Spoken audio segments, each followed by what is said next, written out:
Were any of those beats that you used inspired by the hero's journey? Is that something you've ever worked with?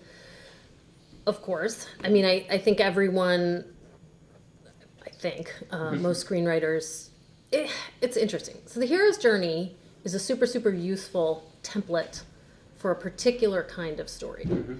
There was a time when I thought it was a useful template for every story. I now think that is not true. You really have to know what story you're telling.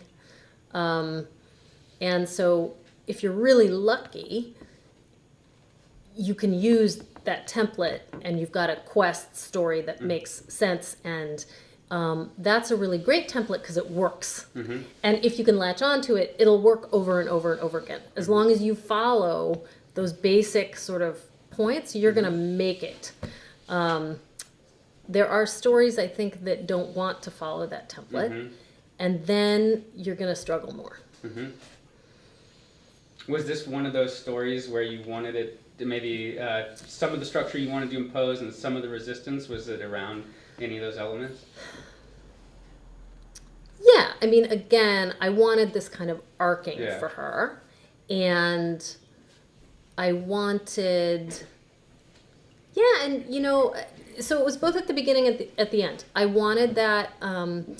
I wanted to make her sort of lonelier and lacking to give her somewhere to go, and then I wanted to give her more resistance to returning the creature.